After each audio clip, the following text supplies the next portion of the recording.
Bible. We are listening to Joseph's stories. Joseph's brothers visit Egypt. Genesis chapter 42.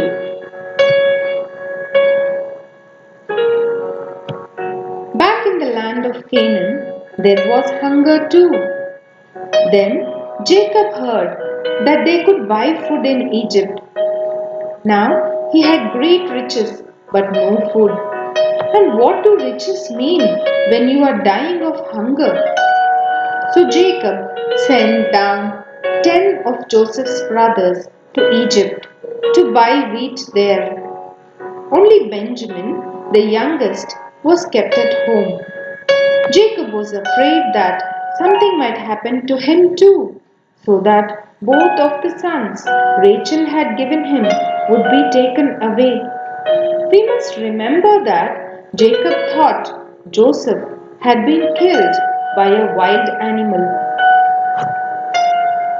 After the long journey through the desert, the brothers arrived in Egypt and went straight to the governor in charge of the wheat stores. They did not know this man was their own brother Joseph, and they all bowed down to him just exactly as Joseph's dream had said they would. They didn't know him, but Joseph knew who they were. Still, he treated them as if they were strangers. "Where do you come from?" he asked them roughly. "From Canaan to buy food," they answered. "You are just spies," he said. "You have come to search for the weak places in the land." "No, Lord," they pleaded. "All we want is to buy food. We are all the sons of one man. We are all brothers. Our youngest brother is still at home with our father, but one brother has disappeared. We only want to buy food. We are not spies." But Joseph would not listen to them. "I shall put you to the test. All of you, except one, will be kept in prison. The other brother must go and fetch your youngest brother. If he is not brought, then all the rest of you will be treated like spies." So for 3 days they lay in prison. Then Joseph had them brought before him and changed the whole plan. Only one of them would have to stay in prison, while the rest went home to fetch their youngest brother. But while they stood in front of him, they talked together in their Hebrew language, because Joseph had used an interpreter to speak to them. They didn't think he understood their language.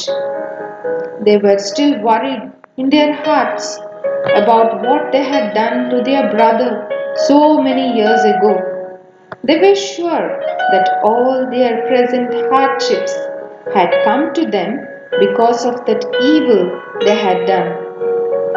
Reuben reminded them that he had pleaded with them not to ill-treat the child, but they would not listen to him, and now they were all having to suffer for their misdeed. When Joseph heard this, he turned away and wept because he was sorry for his brothers.